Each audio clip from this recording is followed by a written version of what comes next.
नमस्कार दोस्तों, स्वागत है आपका हमारे चैनल में। आज हम आपके लिए वीडियो लाए हैं जियोग्राफी से रिलेटेड, जिसमें कि सौरमंडल से रिलेटेड महत्वपूर्ण क्वेश्चन होंगे और साथ ही साथ आप अपना स्कोर भी देखते रहिए कि कितने क्वेश्चन आपके सही रहते हैं। तो चलिए स्टार्ट करते हैं पहले क्वेश्चन से। पहला जो क्वेश्चन है वो है, निम्नलिखित में से कौन सौरमंडल का भाग नहीं है। ये मोस्ट इम्पॉर्टेंट क्वेश्चन है, कई एग्जामों में आ चुका है। आपके ऑप्शन है क्षुद्र ग्रह, धूमकेतु ग्रह या निहारिका।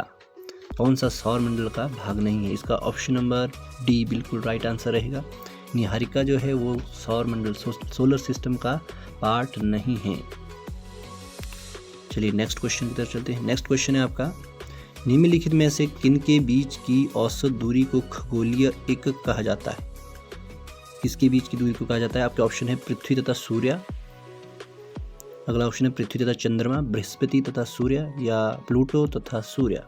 इसका जो सही आंसर आपको पता होना चाहिए कि खगोलीय एकक किनके बीच की दूरी को कहा जाता है, ये है आपका ऑप्शन नंबर ए, पृथ्वी तथा सूर्य। अर्थ और सन के बीच की जो औसत दूरी है उसी को ही खगोलीय एकक कहा जाता है। नेक्स्ट क्वेश्चन है आपका, सूर्य की सतह पर हाइड्रोजन के अलावा दूसरा कौन सा तत्व बहुतायत से पाया जाता है? कौन सा दूसरा तत्व है? आपको पता होना चाहिए कि सूर्य जो किस दो गैसों से मिलकर बना है। इसका जो सही आंसर रहेगा, आपको बता दें कि बहुत ही इजी क्वेश्चन है। इसका जो सही आंसर है हीलियम।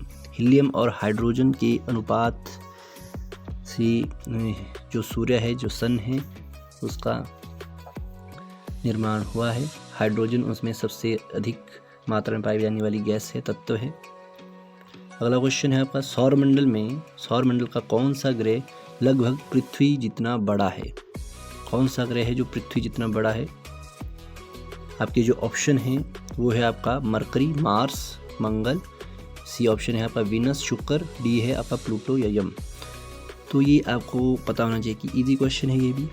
पृथ्वी की बहन भी किसे सिस्टर ऑफ अर्थ कहा जाता है, जिसे वीनस। ऑप्शन नंबर सी शुक्र बिल्कुल हूबहू आकार में पृथ्वी जैसा है। तो चलिए नेक्स्ट क्वेश्चन की तरफ चलते हैं। नेक्स्ट क्वेश्चन है आपका, निम्नलिखित में से कौन सा ग्रह सूर्य का चक्कर सबसे कम समय में लगाता है? इससे इजी क्वेश्चन हो ही नहीं सकता। इसका जो सही आंसर है आपका बुध सबसे कम समय में सूर्य का चक्कर लगाता है। नेक्स्ट क्वेश्चन है, निम्नलिखित में से किसे ब्लू प्लैनेट कहा जाता है? ब्लू प्लैनेट किसे कहा जाता है? नीला ग्रह। ये अर्थ को कहा जाता है, पृथ्वी को नीला ग्रह। बहुत ही इजी क्वेश्चन है ये भी। ये सौरमंडल का एकमात्र ऐसा ग्रह है जहाँ पर जीवन संभव है। अगला क्वेश्चन है आपका, क्वेश्चन नंबर 7 जो है वो है आपका, यह किसने सर्वप्रथम प्रतिपादित किया कि सूर्य हमारे सौरमंडल का केंद्र है और पृथ्वी उसकी परिक्रमा करती है? ये किसने सबसे पहले प्रतिपादित किया? ये है आपका option number D. Option number D, Copernicus एक खगोलविद थे जिन्होंने ये प्रतिपादित किया कि सौरमंडल का केंद्र सूर्य है और पृथ्वी उसकी परिक्रमा करती है। अगला क्वेश्चन है आपका, क्वेश्चन नंबर 8 है, पृथ्वी तथा सूर्य के मध्य सर्वाधिक दूरी किसके दौरान होती है? ऑप्शन आपके हैं उत्तर आयनांत, दक्षिण आयनांत, अपसौर या उपसौर। इसका जो सही आंसर है वो है ऑप्शन नंबर सी, अपसौर के दौरान सर्वाधिक दूरी होती है पृथ्वी तथा सूर्य के बीच। नेक्स्ट है क्वेश्चन नंबर 9, किस में पृथ्वी के अलावा अन्य जीवन की संभावना है, क्योंकि वहाँ का पर्यावरण जीवन के लिए बहुत ही अनुकूल है। आपको पता ही होगा कि मंगल पे जीवन ढूंढने की योजनाएं बनाई जा रही हैं वैज्ञानिकों द्वारा। ऑप्शन नंबर बी इसका राइट आंसर रहेगा। वहाँ पर पानी मिल चुका है मंगल ग्रह पे। भारत ने खोजा था चंद्रमा पे कि पानी चंद्रमा पर भी है, लेकिन वहाँ पे जो पर्यावरण है, वातावरण है, वो नहीं है, तो इसलिए चंद्रमा पर जीवन संभव नहीं है। लेकिन मंगल ग्रह की बात की जाए तो वहाँ पे जीवन संभव है। इस पे पृथ्वी जैसी सिमिलरिटी मिली है। नेक्स्ट क्वेश्चन है, सूर्य की गिर्द परिक्रमा में निम्न में से कौन सा ग्रह अधिकतम समय लेता है? इसका जो सही आंसर है वो रहेगा आपका बृहस्पति। बृहस्पति जो कि बाहर से आता है। ये जो 3 ग्रह हैं पृथ्वी, मंगल और शुक्र, ये नज़दीक है सूर्य के, और बृहस्पति इसके बाद आता है, मंगल के बाद बृहस्पति आता है, तो इसको ज़्यादा टाइम लगता है सूर्य की परिक्रमा करने में। 11वां क्वेश्चन है, कौन सा ग्रह हरे प्रकाश को उत्सर्जित करता है? यहाँ पे ऑप्शन नंबर सी आपको बता दें कि यूरेनस है, और ऑप्शन नंबर डी जो है वो आपका सैटर्न, शनि है, सैटर्न, शनि। तो इसका सही आंसर आपको बता दें कि शनि ही इसका सही आंसर रहेगा। हरे रंग का प्रकाश को जो उत्सर्जित करता है वो शनि ग्रह ही है। नेक्स्ट क्वेश्चन, निम्नलिखित में से कौन सा एक भूमध्य रेखा के सर्वाधिक निकट देश है? तो ऑप्शन है आपके सिटी, कोलंबो, जकार्ता, मनीला या सिंगापुर।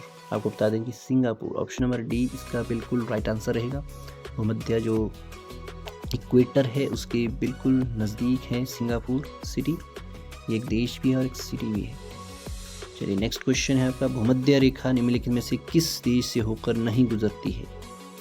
ये बहुत ही इंपॉर्टेंट क्वेश्चन है, ये आ चुका है HPPSC के एग्जामों में, HPSSB में भी।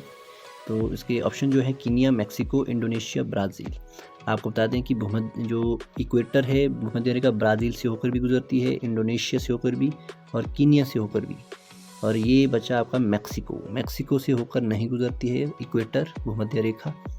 तो इसका जो सही आंसर रहेगा वो रहेगा आपका मैक्सिको। आपको बता दें कि मैक्सिको से कर्क रेखा गुजरती है, जो ट्रॉपिक ऑफ कैंसर है वो मैक्सिको जो देश है उससे होकर गुजरती है। नेक्स्ट क्वेश्चन है आपका, ग्रीनविच मध्यस्थ में GMT ग्रीनविच मीन टाइम तथा भारतीय प्रमाण में इंडियन स्टैंडर्ड टाइम IST के बीच समय अंतराल कितना है? तो ये बहुत ही इंपॉर्टेंट क्वेश्चन भी है और इजी भी होगा आपके लिए। तो इसका जो सही आंसर है वो है ऑप्शन नंबर बी, 5.5 घंटे, मतलब 5 घंटे 30 मिनट इन दोनों के बीच का समय अंतराल है। टाइम में डिफरेंस 5.5 घंटों का है।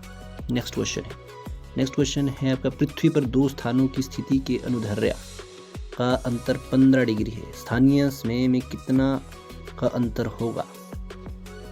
तो इसका जो सही आंसर है वो है 1 घंटा। 1 घंटा इजिकल टू 15 डिग्री जो अनुदैर्ध्य है उसका अंतर होता है। नेक्स्ट क्वेश्चन, एक देशांतर को पार करने में 2 स्थानों के स्थानीय समय के बीच क्या अंतर होता है? तो इसका जो ऑप्शन दिए हैं वो दिए हैं आपके 4 मिनट, 8 मिनट, 2 मिनट या 0 मिनट, 0 डिग्री। मिनट है यहाँ पे, ये गलत प्रिंट हुआ है। तो आपको बता दें कि जो एक देशांतर को पार करने में 2 स्थानों के स्थानीय समय के बीच का जो अंतर होता है वो 4 मिनट का होता है। ऑप्शन नंबर बी इसका राइट आंसर रहेगा। नेक्स्ट क्वेश्चन है आपका, 18वां, अपक्षयन की निम्नलिखित में से कौन सी एक प्रक्रिया यांत्रिक और रासायनिक दोनों अपक्षय की है?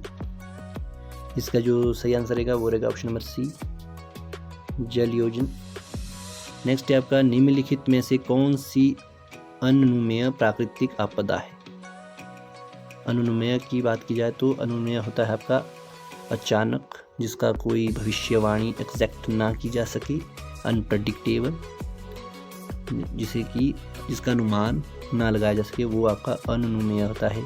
ये आपको हिंदी में भी एक वाक्यांश के लिए एक शब्द मिला है आपको, ये अनुमेय याद रखिएगा क्या होता है, जिसका अनुमान ना लगाया जा सके। तो ये है आपका भूकंप का आप अनुमान बहुत ही कम चांसेस होते हैं भूकंप का अनुमान लगाने के लिए। हालांकि चक्रवात, पवंडर, प्रभंजन का आप मौसम विभाग वाले और आपदा प्रबंधन वाले अनुमान लगा सकते हैं, लेकिन भूकंप अचानक होने वाली घटना है जिसका एग्जैक्ट आपको अंदाज़ा भी नहीं हो सकता। नेक्स्ट है आपका क्वेश्चन नंबर 20, ज्वालामुखी के कप आकार के मुख को क्या कहते हैं? आपके ऑप्शन है सिंदूर शंकु, अधिकेंद्र, उद्गम केंद्र, क्रेटर। इसका जो सही आंसर है वो है आपका क्रेटर, ऑप्शन नंबर डी। 21वां क्वेश्चन है, विश्व के विशाल वलित पर्वत की रचना आज से लगभग कितने मिलियन वर्ष पूर्व हुई थी? इंपॉर्टेंट क्वेश्चन है ये। इसका जो सही आंसर रहेगा 30 मिलियन वर्ष पूर्व, ऑप्शन नंबर डी इसका राइट आंसर है। चलिए, आज हमने टॉप 20 क्वेश्चन डिस्कस किए। तो ये आपके थे जियोग्राफी से रिलेटेड, तो इनको ज़रूर लर्न करिएगा। वीडियो